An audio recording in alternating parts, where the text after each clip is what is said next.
It has been out for a long time for now, but I finally did it. I went with the crowd, and I did it. I gave myself my time and went to watch the current critically acclaimed movie, Wicked. Yep, Wicked. Well, let's go a little bit in the background by saying that personally, I am not exactly the biggest follower of the Wizard of Oz legacy movies, universe, whatever it is. And I know that the Wizard of Oz and Wicked are more or less two different entities because of some copyright loophole that they went through with it. This is why it was designed a little bit like that. And well, this is something that I will leave you guys more to do as a homework if you want to research more about this. Because honestly, again, like I said, I wasn't exactly a big follower of the Oz movies, to the point that while a lot of people really have this love to, of course, the classical movie, the Wizard of Oz. Personally, I mean, I remember watching it well, but it's not something that impacted me a lot. Impact me a lot. I mean, for the time, I know that people get how can I say, they say that, oh my god, the Wicked Witch is so scary or something like that. But then of course, this is one of those movies that once you watch it, you can realize that this movie there has some, it sometimes doesn't age well in some aspects, and some other aspects that does age well. I still do believe that it's a fine movie. There is some good merits for it, and of course that one brought us spin-offs, legacy movies, and of course there's the infamous, of course, Return to Oz, which I know about it, but I never saw it. I don't know why. There are times that I do want to see it, but again, I'm not exactly kind of like pull on to the Oz universe that gets me through. Although I do remember watching that other prequel movie that everybody forgot, the one with James Franco. What was it? It was Oz the one. What was it? The Strong and Wonderful. The Bold and Wonderful. You know what? I forgot. Even I kind of forgot. Kind of like the exact title. Oz the Strong and Wonderful.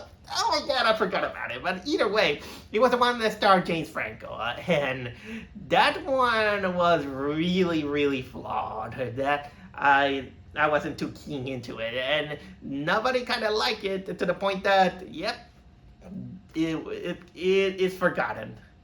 Oh, I remember. Oz the Great and Powerful. I think that was the title. Oz the Great and Powerful. Yeah. Yeah, that was kind of like an odd bird to come up with.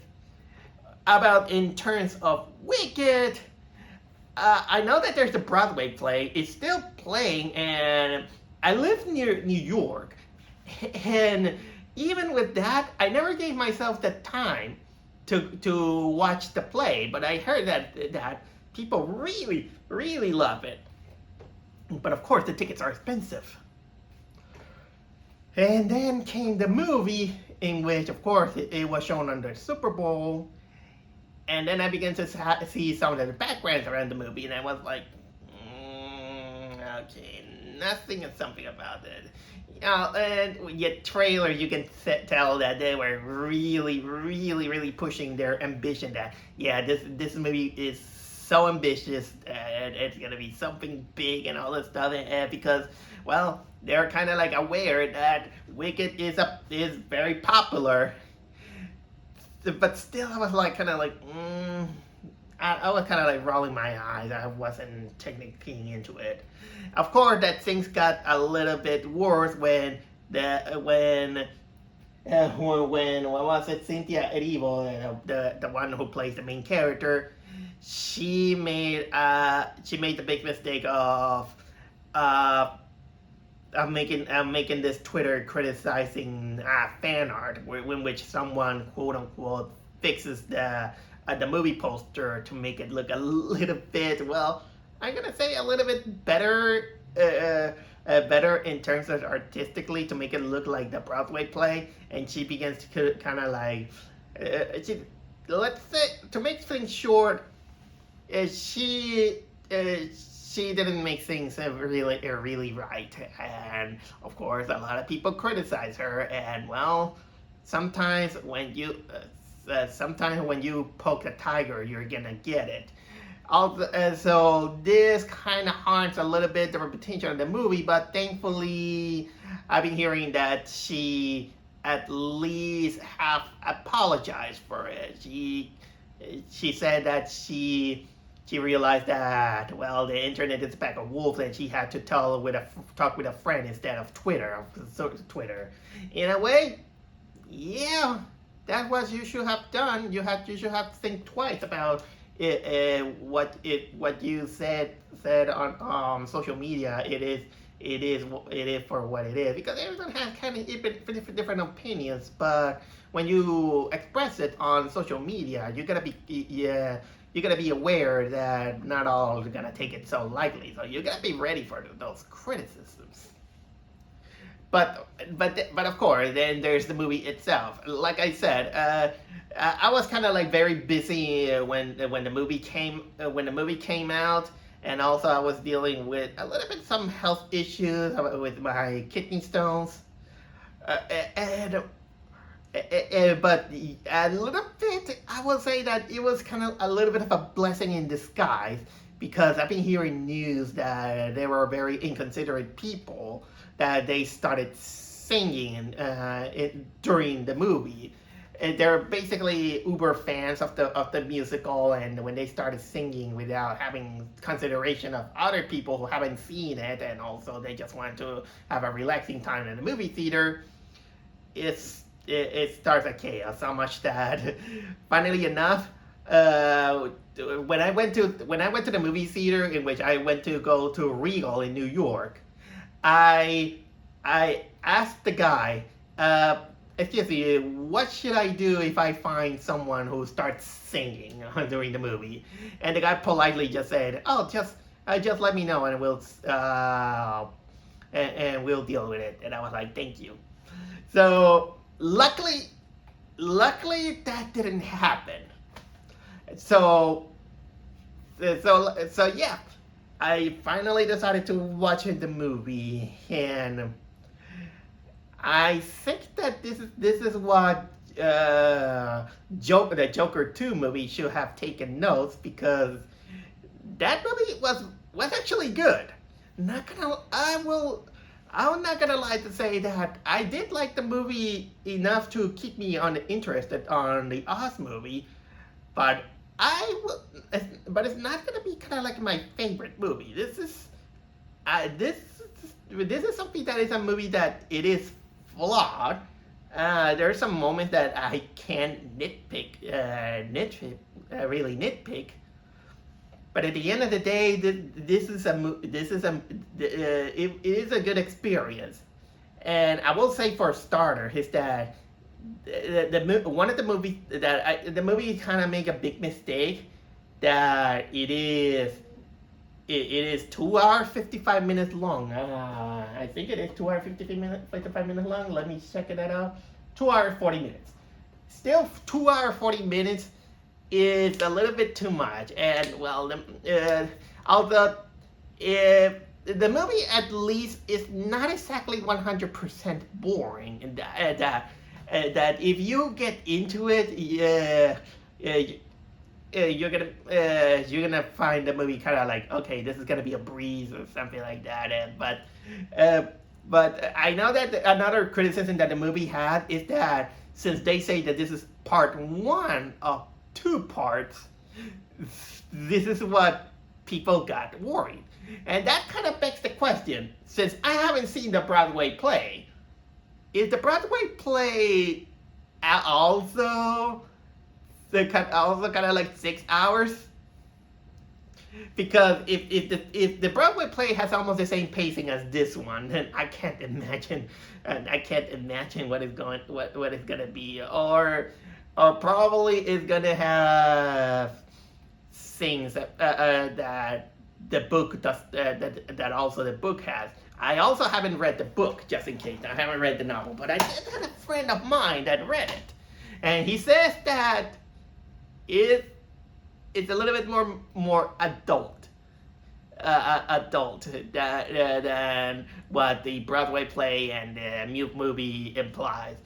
Because yes, apparently the other movie also have sex and drugs and etc. etc.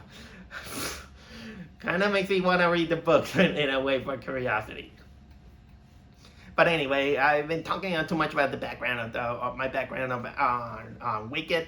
So the movie is based. So the movie, as well as the story, is basically almost like a retelling in a different point of view of the Wizard of Oz. Instead of going with the journey of Dorothy and her friends, there is this one. This one we see a little bit more of the background of the Wicked Witch. Yeah. Is one of those.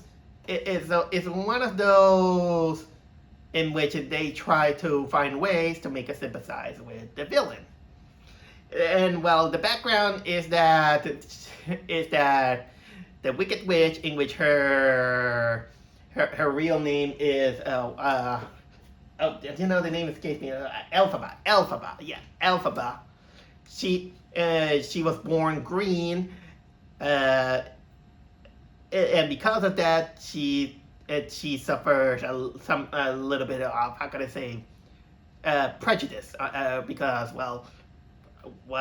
it's not a natural color, and also she gets a little bit of prejudice because they experience that whenever she gets angry or insecure, things happen, like things flying out, almost like magic happens. So this, for the majority of the movie, it takes place on this school, which is called Shiz Academy. Shiz Academy. I'm sorry. There's something funny of naming something called Shiz Academy. Okay, so they go to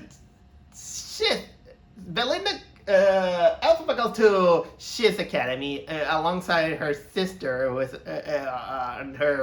on a wheelchair, and then of course because she accidentally exposed her magic in front of everyone, and there Michelle Yeoh sees her and decides to train her to control her magic because she finds the potential in her. And at the same time, Elphaba goes through her school life where she has a little bit of a kind of like a rivalry with the most popular girl of the school, and that is none other than Galinda. Yeah, the good witch from the Wizard of Oz. Yeah, by the way, it's Galinda, just in case. Okay. It's Glenda. I know that is Glenda. The movie actually makes kind of say, no, it's Galinda, and then later she said, okay, you can call me Glenda.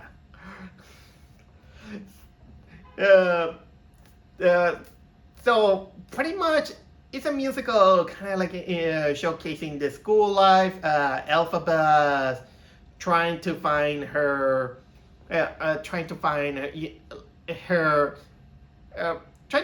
place. Let's say she is ridiculed and laughed at because of her green skin. Even though I don't know why people have prejudice on green screen when in the school and doesn't have problem with a girl with a wheelchair, fat woman, and a very and honestly a prissy guy who has kind of like the most ridiculous glasses I have ever seen. Uh, I mean, so yeah, for a school that is full of variety of people, they just have to boast with the one that has green skin. Uh, although not uh, although there's not just that with with Elphaba finding how her own security to find love on herself and being comfortable with herself and finding her place in this living world. There's also the movie also kind of builds up that there is a certain conspiracy that it's affecting the talking animals, in which the animals are being hunted. The talking animals are being hunted because apparently someone said that animals should not talk, and they are capturing them so they can remove them the ability to talk. Uh, uh, so and of course this also links that with the biggest guy, which of course is that everyone has an admiration to the Wizard of Oz, who he is kind of like he's basically kind of like veneer as this great hero, this wonderful guy who is kind of like the king of Oz. Everyone loves him because of his benevolence. Everything's going all great and all this stuff, like the original story. I mean the Wizard of Oz, not the wicked one. so that's basically the story of part one.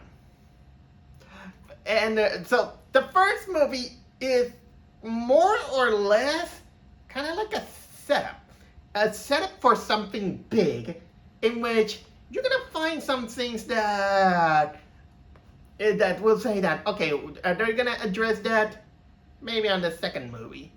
So in a way, it really makes me want to really kind of wish that this movie is gonna be how can I say it was done shorter, or keep it at the same time but complete the story during the span of 2 hours 40 minutes.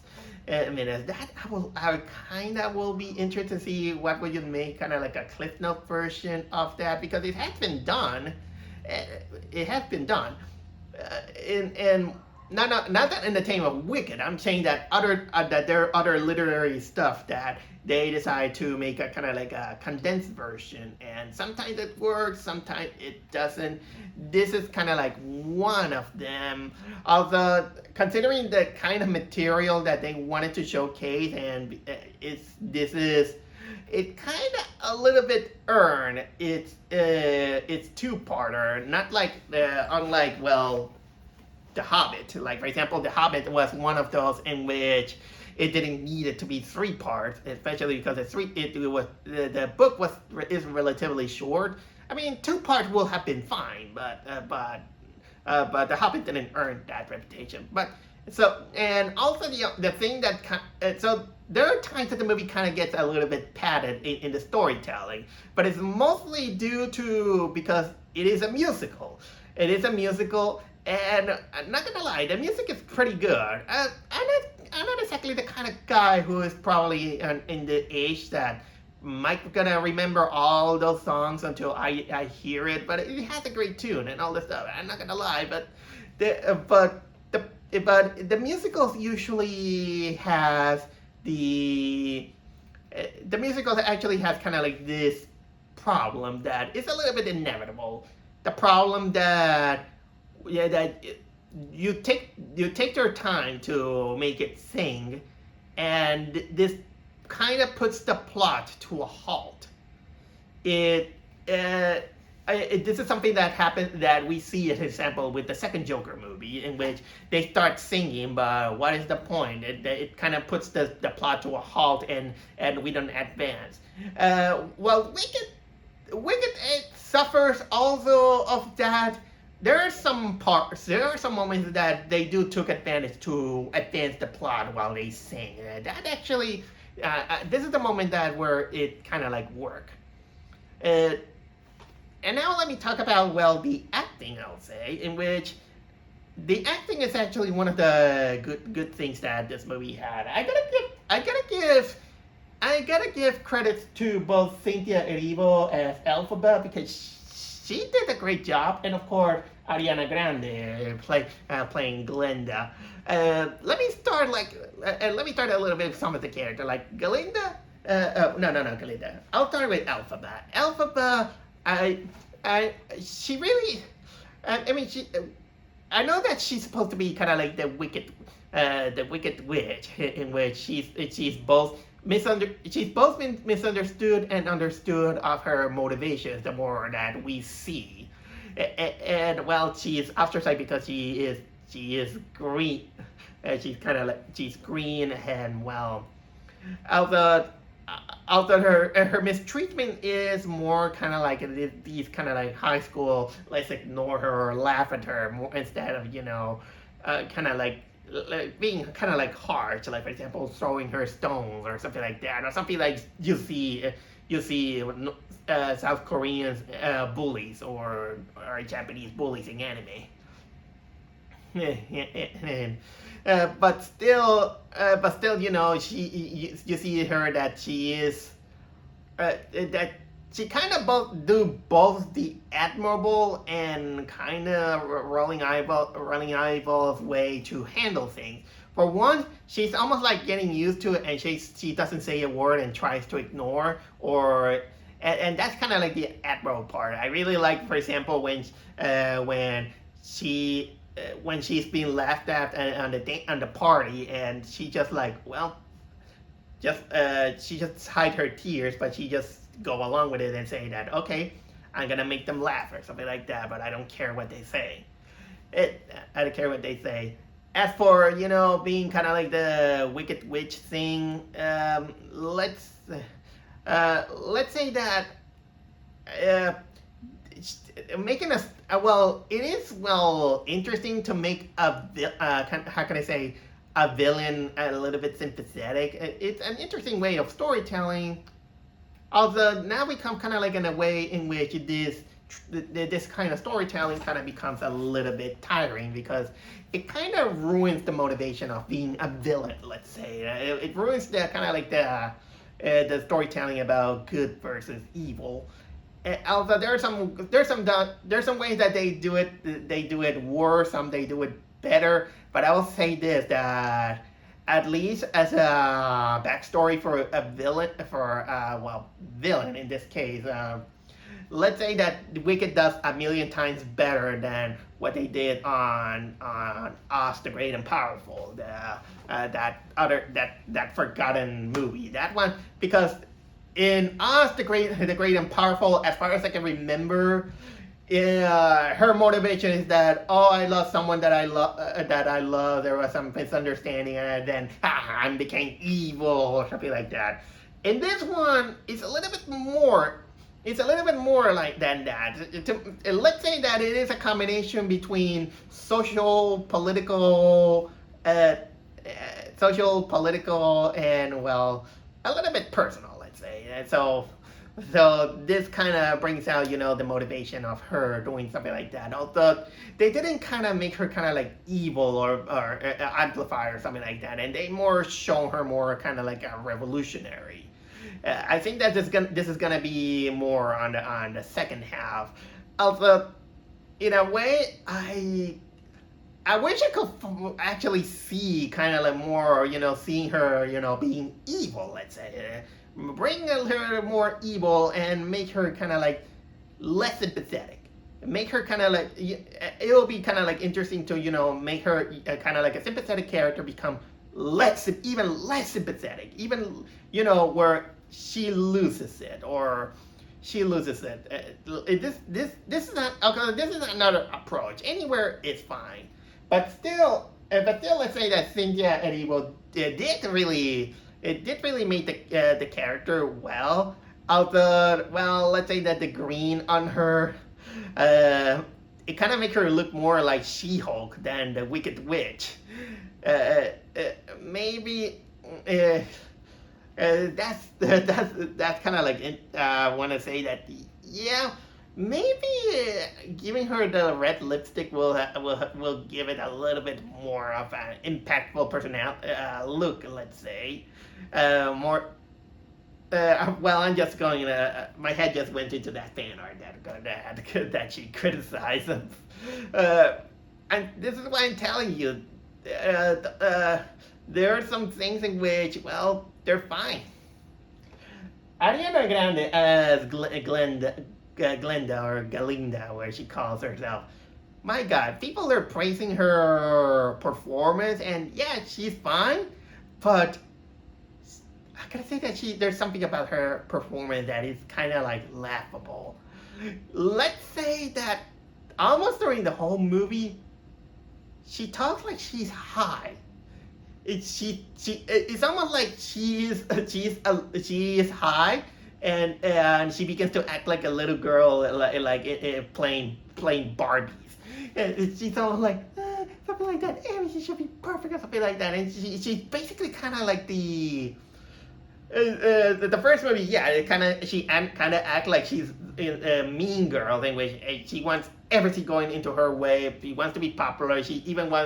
She's kind of like the fangirl that she goes with the character of Michelle Joyce. It's like, please, I want to be your sister, something like that. And she's like, yeah, well, she even dresses in pink, and her whole room looks like she's a big fan of Victoria's Secret.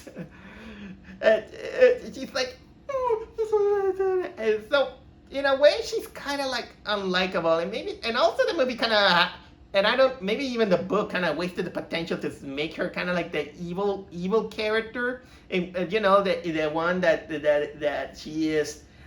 She's cutesy in the outside, but inside's evil. But later, she kind of find out that she had to kind of like this rivalry with Elphaba, and then when she realizes that Elphaba basically doesn't have any ill intentions to her, even despite that she wanted to humiliate her, this is when she kind of changes her tune. Although there are some moments in which it shows that she didn't necessarily change 100%, but at least she changed at least for the right reasons. So yeah, that's pretty much I will say about Ariana Grande as Glenda, the Good Witch. There are some other characters. Let me say, for example, there's Jonathan Bailey as Prince Figaro. He's basically kind of like a secondary character, in which he basically is a love interest potential between Elphaba and Glenda.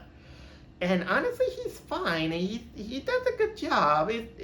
It's a good thing that the movie doesn't just because he's a prince. That shows that you don't need to make him ridicule like the Disney movies are trying to do just because he's a man or something like that. No, actually they gave him some positive traits in which yeah, he's a little bit full of himself, but that his heart is in the right place. Marisa Bolde, Nessa Rosa, the Elphaba's sister in a wheelchair. She honestly, she doesn't do too much. Although there's kind of like I don't know if the movie is foreboding something like that, in which she's gonna be turning against her sister, or she's proud of her sister. There's kind of like a mixed feelings about it. They didn't how can I say build too much on her, except that she wanted to go to the school, and sometimes she's kind of like passive aggressive with her green sister, and then she gets of course a date with a munchkin because of Glenda's recommendation. Okay, what else is? I did talk that there's Michelle Yeoh as the head teacher called Madame Moribe. memorable or something like that. And honestly, she does fine. I gotta say that. She does really good she's kind of like, how can I say, Professor McGonagall in the Harry Potter movies. But of course, there's something about her that I'm not gonna too much reveal for people who haven't seen too much about it. Okay, what are other characters that did this?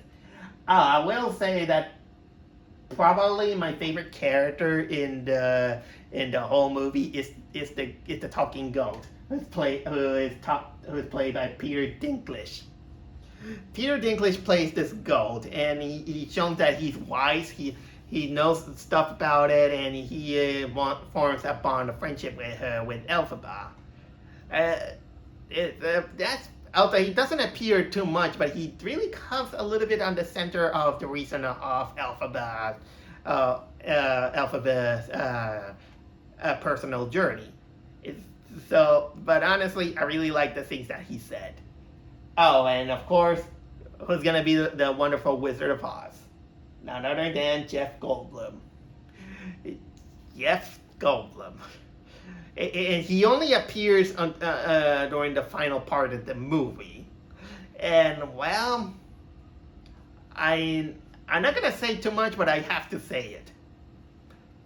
Considering the movie that it is, and how the book wanted to portray, and probably that also came in speculations of the original story. Believe it or not, the Wizard of Oz, he's the villain. Yep. Wicked actually had the calls to make with the Wizard of Oz, the one that you wholeheartedly think that what he is. He is actually the villain. I'm not gonna go too much into details of what he is, but what he does as a villain. But he is really good. He really showcased that he is a good villain. And, well, what he does is, well, it's really amoral. Amoral, and it also kind of showcases some reality points that there is and stuff like that. Well, there's some other characters like Andy Neiman, Bowen Yang. Yeah, this is the guy with those ridiculous glasses. Okay, I think I was overpraising this movie, and I think that I gotta turn a little bit of points down a little bit on the cinematography. I already talked to you about how, I mean, for the most part, is good looking, but you can tell, especially during when they use the animals and the creatures. This is where the CGI is not exactly, perfect, let's say, and it kind of showcases it. This is one of those in which, honestly, I think that the movie could have benefit more with more practical effects. Because this is what harms a little bit the visual of the movie. Yeah, it works on on sceneries like the landscape or the buildings, but with animals, this is where you will find how fake they look. They look really fake, and they're not Lion King bad, let's say, but it kind of wants to be close to that. So there's kind of like one of the first nitpicks that I will say, and I already complained, the pacing of the movie, that it's just kind of that it is fine, but the musical part kind of goes into it. But there's one aspect that kind of bothered me, I'll say, and I hope that people kind of like correct me if it's true or not, and correct me if with evidence, let's say. And that is that, here's the thing. When I was watching the movie, I sat next to two other guys that came out. Funnily enough, one guy had a little bit of not Morgan Freeman, almost like Lucius Fox kind of beard or something like that. A little bit into that kind of beard. So when the movie ended, I'm hearing these two, he and another guy, well, talking about the movie, their pros and cons, and one of them kind of said something that I kind of noticed, is that he did say that maybe there is some problem with lip syncing. That he said that probably there's one part in which the lip sync is off. So that got me into my mind, and I want to know if this is lip sync. Does that mean that the actors are not singing the songs? The actors are not singing? Yeah, this is easy to be fooled when you are watching kind of like in a movie, I'll say, and sometimes a little bit passable, but still, this is something that really kind of like nagged me in one way or another. This is so. That's pretty much this is something that really gets me into my head, and I don't know exactly what to say. Another thing that kind of a little bit haunts the movie, but it's mostly because it's a first party, is that there are elements that they kind of feel like they're brushed up and they put you into attention, but they are not established or undercooked or something like that. Which this kind of this is kind of typical when you make a movie that it is divided in parts. And this also comes, but of course, this comes with the fear that sometimes you're gonna forget something like that. There's gonna be an element that you might forget from the last movie because I don't know how long we're gonna have to wait for the second part. I've been hearing rumors that it's gonna be a March, or rumors that it's gonna be a next December or November. Whatever it is, I hope that it doesn't take too much, or else people who are not 100% into Wicked, they're gonna basically forget even some of the little details. I just hope that it doesn't happen too much to me. Yeah, I also a little bit of a nitpick is I will say that, well, the dressing is these uniforms. These uniforms are kind of like the most tacky uniforms I have ever seen. I mean, seriously, most of them are kind of like, especially kind of like men are wearing these pants that they don't go all the way. That kind of make them kind of like how can I say, those children on wearing for Christmas. You know what? For some reason, I've seen them like little Augustus glutes sometimes, and the girls are fine, but I'm actually very curious about why everyone is wearing uniforms while our protagonists are not wearing uniforms most of the time. Especially Glenda. She's always on her pink suit. But don't worry, that's just basically a nit. That's just basically a little bit of a nitpick on that aspect. Oh, I do also have kind of like a small criticism, and that is the Munchkins. Aren't Munchkins supposed to be short people? Well, they are not this is the problem that I have with the Munchkins now, is that the Munchkins, aren't they supposed to be small people, and they use normal sized people? This is my biggest, how is that kind of like my biggest pet peeve? And I think I know why. Here I am glaring at Peter Dinklage. Thanks, Peter Dinklage. Okay, I think that's all I have to say about Wicked Part 1. For the most part, I did like it. I did like the movie. I want to apologize to the movie that I had some of my doubts. Also, considering some of the background and some of the things that this movie has, I can see why people were kind of like, let's say, cautious. And I was too. I was cautious about this. And let's just hope that it doesn't go, well, overboard and let it all over its head. I like this movie, but I'm not gonna kind of like praise it like it is something like that. No, no, no, because there are more things than just a wicked witch, and well, being mean to a movie like that is it. Nah. You know what? I'm losing my train of thought. Stuff. Wicked Part 1. Well, it is a wicked time.